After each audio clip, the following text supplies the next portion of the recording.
Hey guys, it's Zekin, and welcome back to episode 2 of Beryl Zoo. Today we're going to be working on something very exciting, but before I get to that, if you guys haven't noticed, I have got a new PC, and I have to say, oh my gosh, I have been playing games wrong this whole time. Like, the difference is extremely clear. Before I was roaming about like 15, 20, 30 FPS, but now I'm chilling at about 60 FPS, and I have to say, it's really awesome. I've never seen games as this quality before. And the thing about it is that once you climb up the ladder of performance, it's kind of hard to go back down because you'll easily notice the drop in frame rates and stuff. If you like to check out the specs for it, I've left it in the about page on my YouTube channel, so you can go check it out.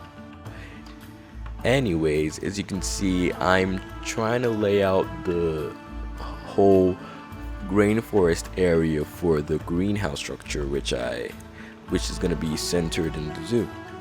The layout was basically very much as inspired by the Climatron over at Missouri Botanical Gardens in Missouri, and I really loved how they laid out everywhere, but I didn't like totally copy the whole thing. I firstly looked at images of the map and everything, then I sketched out my own design, and I think it really came out well. Sadly, in this episode, we're not gonna be putting down any animals today, but hopefully in episode 3 or so, I'm thinking maybe we're gonna be getting some animals. For this dome, actually, the backstory is that I was thinking maybe there used to be like an old kind of Victorian looking greenhouse before situated place where this is actually being built now, and so the zoo kind of renovated it when it was going through its major renovation. If you guys want to learn about that, you should go check out episode 1 if you're not familiar with the backstory of this zoo. So I just wanted to put this quick speed build together because the old footage I had on my old PC obviously the difference in resolution and everything is very clear, and I really want this video to come out as 60 FPS. So I kind of ditched the old footage for this new one, and so I didn't really have much on this new one, so you have to bear. But later in this video, I'll be heading into a live portion with you guys, so I'll be checking out what I've been doing for the past 1 week or so. If you guys want to head over there now, I've left a timestamp for that in the description below. And so yeah, well, I'll see you guys in the live portion.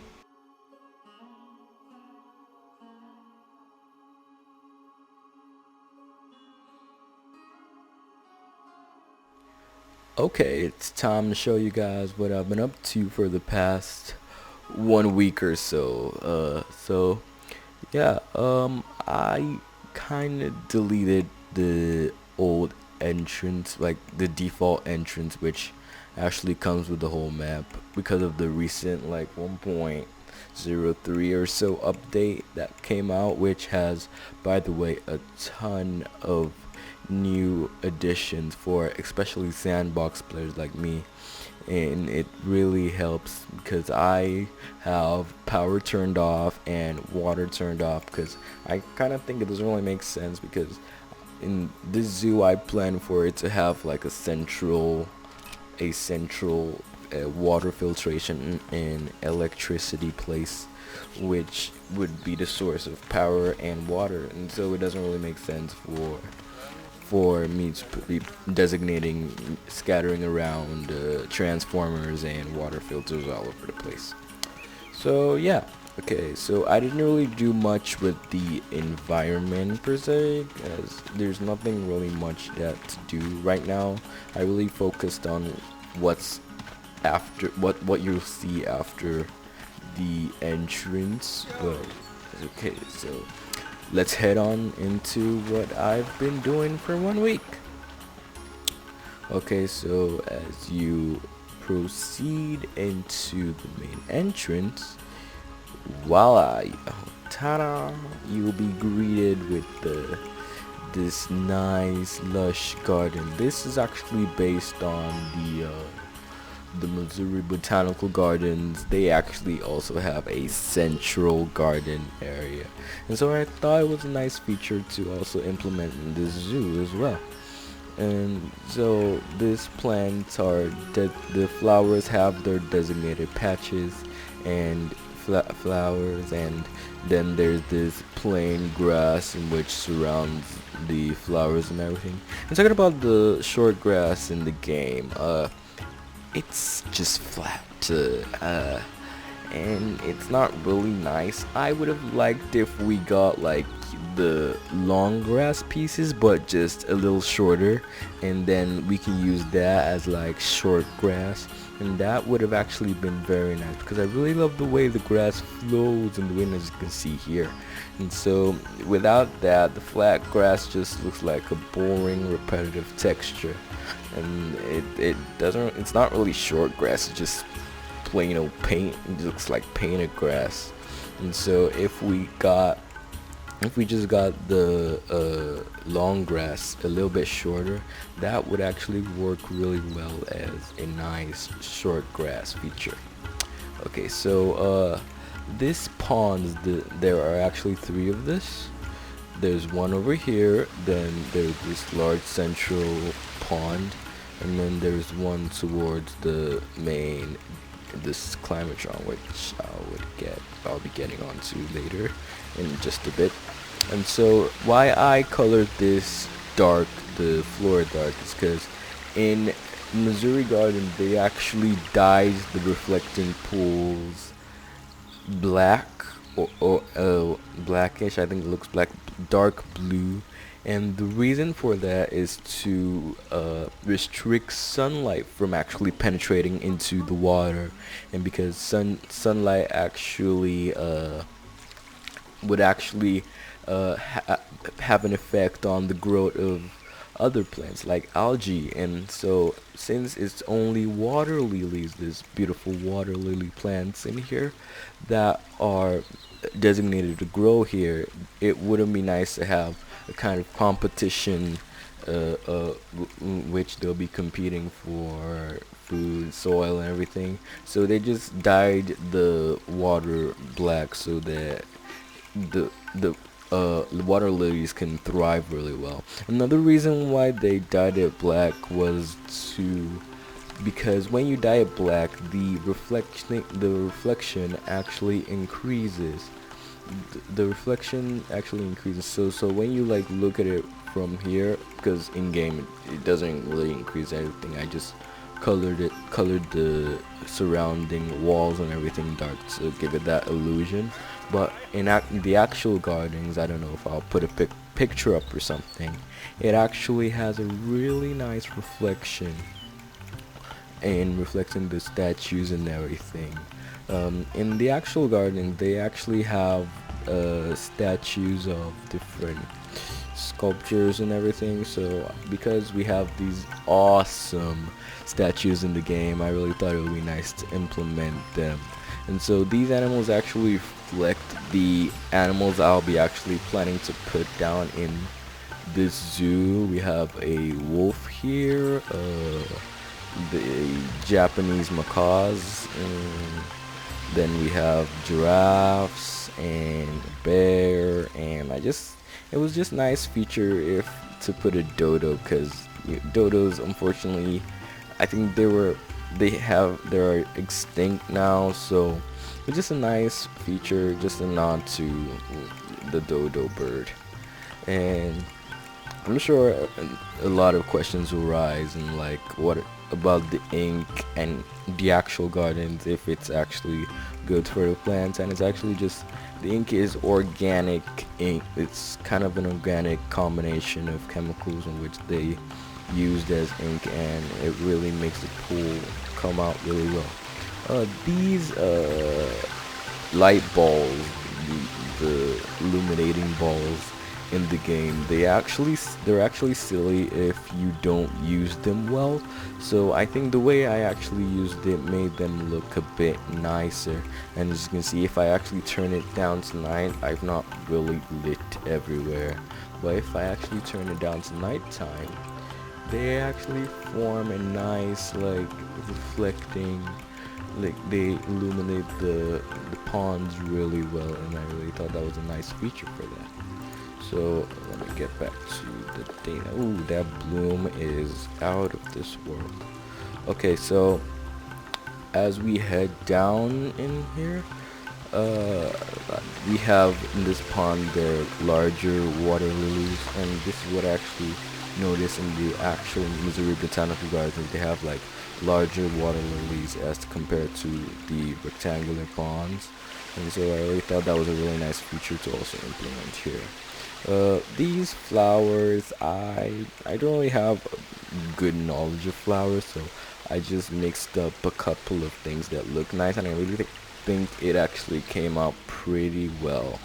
Uh, Seeing down a couple of these tall flowers, and I think they really act like a nice little garden short grass area. So as we head down here, you would see a plaque for which is telling you this is like the central garden. Like, maybe I'll switch it up a bit and add a few more stuff to like show the history of this place and everything, but this is gonna be like, you get the idea of like a plaque and everything which will tell you about the place. So let's turn 180 and boom, the Climatron. This is actually the name of the actual greenhouse dome in the Missouri Gardens, and so I really thought it was a nice name. So I couldn't really come up with any other name, so I just stuck with it actually. So the Climatron actually means a controlled climate, in which it's actually controlled like warmer inside and everything, and so yeah. Okay, so as let's actually head into this. Firstly, the guests will be greeted with this information board showing that rainforests are actually, the number of rainforests in the world are actually decreasing, and it's actually very sad because this year alone, the from the Amazon rainfire, which like the Amazon rainforest fire, pardon me, which actually took a large portion of the forest, and I think that was really sad. So this just a nice feature to educate guests on rainforest as they actually enter an artificial one. So when you enter, you are greeted with this nice lush thick tropical vibe and everything, and this tamarind, I would imagine, if you actually enter here, you'll be overwhelmed with its smell, its sharp scent, and so I really thought that was a nice feature to add into this greenhouse, so that you would be immediately engulfed into the main like rainforesty vibe kind of thing. So where do we head? Let's head to the left. So this how I laid out this whole greenhouse was that I have designated places for certain plants and everything. So some are just scattered around, but the main portions in which you'll see that there are mainly over here, as you can see, there are mainly foxtail palms in this entrance area, and so here they're like banana trees and everything. So that's how I kind of laid out this whole area. So let's go here. I put down some benches so that guests can sit down if they're tired or everything. So as we go here, let's not look at what is in the background yet. We'll get to that in a second. This nice pond here was a really nice feature to put, and I think I'll actually put some little bit of art, something that's really nice in the center, because in the actual Missouri Gardens they have like these nice glass sculptures in the pond that really blend in with the whole rainforest vibe. So I think maybe I'll look for something look for a piece in the game, maybe that I can put there. But this actually, I'm actually really happy with how this whole pond actually came out. So as we get here, firstly, before we head to that, this is the second or third entrance into the garden. As you can see, there's one over here. Then there's the main one, and there is this other one over here. So there are three entrances in total into this. So that mm, so you would either come in through here, through the front, or through the other side. So as you walk in through here, you would be greeted with this nice lush view of the waterfall and the plants and everything. And so this waterfall is actually based on the one in actually the Climatron. It actually has this nice waterfall in which you walk under the rock and everything. And I really thought that was a really nice feature to implement into this also. So when you walk into this, you would maybe stand here and just be looking out into the forest and just listening to the sound of the water pouring. Would actually be really relaxing. I think I actually add a few benches over here so that you can just sit down and just look into the water, into the forest and everything. And it would be really nice. So, okay, so let's head on into this area here. And so, like I said, this area is now, this like patch over here is dedicated for acacia palm trees. I think that's what they're called in the game, acacia palm trees. So this patch over here is just designated for those kind of tropical trees in the game. And so also this bush over here just to fill out, and these yellow flowers in which you also saw in the garden outside. I really thought maybe if I sing them down a bit here, they actually kind of blend in well with the whole environment. So another bench over here for you to sit down and everything so you can relax yourself. And then these I think they're called lobster flower. I don't know, they're sure named after a crustacean or something like that. I think lobster claw flowers or something like that. They look stunning actually. So like it was a kind of nice to designate their area. They actually have multiple areas in this whole in this greenhouse. So this is just one of them. So if you're coming from this entrance, you would see this nice rockwork view of the rainforest. And to talk about the rockwork, this moss, I know it's pretty sketchy among the community right now. People don't really know what to do with it, but I kind of really found a workaround for it, and I think it really makes it look most very alive. It makes the rockwork look alive and everything. Because actually, I would imagine in rainforest there would be a lot of moss because it's very humid and everything. So this is a really nice piece to use, and if you sink it well into the rocks, you can kind of get that feeling and make that illusion that you're trying to make into making it look like a rainforest. These vines also make the rocks look much more alive. So another bench over here for guests to sit down, and then more trees. I think this is a mangrove tree just sink into the ground to make it look different. And so as we turn into here, we are greeted with another stunning rockwork view. This is a really nice. I'm actually proud of this because this is actually based on an actual waterfall somewhere. I just found a picture on Google and thought it looked really cool, so I kind of based that off. And the moss really makes it really pop out and feel alive. So I'm really proud of how the rock work and everything came out, and the vines and everything.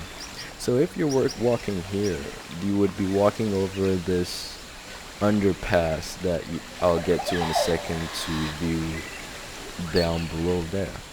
So when you walk over here, let me get to the underpass. So okay, so this area I just added a fox palm there, and so if we head down here, we would see through the water. And I really love this mangrove trees, and because of the roots and everything, the roots really form this nice texture, this nice pattern, in which I really thought it would be nice for guests to see through that. It's really cool. And the view from down here also is awesome. Really stellar view over here. And I really thought maybe I'll add another bench here too, so that you can just sit down, relax, and just look up into the rainforest and everything. So let's head on out. And so over here, this is another area designated for banana trees, and I've actually put in actual bananas from like the Indian market, and I really think it really brings it out, and it really looks cool. So another patch, this patch right here is designated for date palm trees, and so this is like the main area where they grow in this greenhouse. So if you were to be coming from here, you would be greeted with this rock work archway, which is really nice. I mix it up with some tree branches, and put some scabioli on it to make it look like an overgrown, like I've forgotten what they're called, but an overgrown nice piece over here. So you would come under here, and the moss, I cannot get over that moss. And so you come over here and see this nice overhang over here. And I kind of put some plants, which will be acting like there's actually plant life growing out of the rocks and everything. So it looks really, really nice. So if you'll be coming from here, you would see this view, and you would be greeted with this, and I just think this really looks so cool. So as we head on to here, I think this is, if not my most favorite part of this whole greenhouse, is over here. These pineapples, this little pineapple plants, pineapple farm I put in here is really, really nice. Actually, these pineapples are just like, let me show you over here.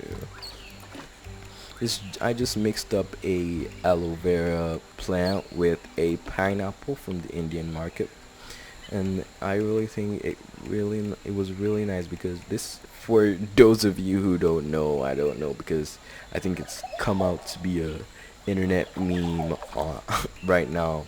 Pineapples don't grow on trees, so this is how they actually grow in real life. So I really thought this is a really cool feature to have in this greenhouse, because in actual Climatron, I noticed they grow some fruits from little oranges to actual bananas, as we saw over there. They actually grow that in the Climatron. So I just thought it was a really nice feature to put pineapples into this, and because pineapples also grow in tropical regions, they would fit very nicely into this rainforesty vibe. So yeah. So as we head on to here, this is actually a custom tree in which I built piece by piece. It's not a real tree in game. I put it together quickly because I saw a picture on the internet of this nice lavender looking purple tree with, well, lavender looking flowers that is actually a tropical tree, and I really thought, oh, that looks pretty cool. So I tried to replicate that as best as I could in the game, and I think it came out really well. Oh, one other thing to talk about though, these fence structures, I actually noticed them in the actual Climatron. I think they're to like block off the view from the outside, and also act like a nice place for vines and everything to hang on to, and also block off if somebody were to to act like an extra security for the whole greenhouse and such. So yeah, so really lush place, and added a bunch of bushes everywhere. Still show more of the overview of this whole place and the cinematics later in the video. So but this really looks cool. Oh, hey. The LODs in this game are just crazy. This, if you just look at this, like, wait, boom, boom. You notice that this plant over here is just warping out. Like, it's crazy. But anyways, okay, so yeah, I think we're done. We're done with the walkthrough of this whole place. Well, gosh darn, Zekin, you forgot to tell them about how you came about the structure of the dome. Sheesh. Okay, so sorry guys, I forgot to tell you guys how I came about this whole dome over here. And so this dome is actually just kind of an illusion in a sense, because it's not actually geodesic, because you can actually create a geodesic domes with the equilateral pentagons we have in the game, and so you need different sizes and shapes of pentagons and triangles and everything. So a way in which I did this is I kind of made an exoskeleton for the dome. And so if I raise this up right now, you would see that the mess of glass overlapping over here. And so I think this exoskeleton actually creates a nice illusion of it being geodesic, and I really thought it came out. How you would actually achieve this is, let me show you in a sec. I just made one side and then flipped it and then copied it over to the other side. As you can see, one triangular side, and you would copy it over to the other side like that. And so that actually creates a nice illusion of it being geodesic, even though we don't have geodesic domes or geodesic tool dome in the game yet. So I think that's a great way to achieve domes, geodesic domes, if you want to in the game. And so yeah, okay, so if you like what you're seeing, be sure to subscribe and smash that like button. Also, hit the notification bell so you can get notified whenever I post anything new. Well, that's all I have for now. See you later, guys. Bye for now.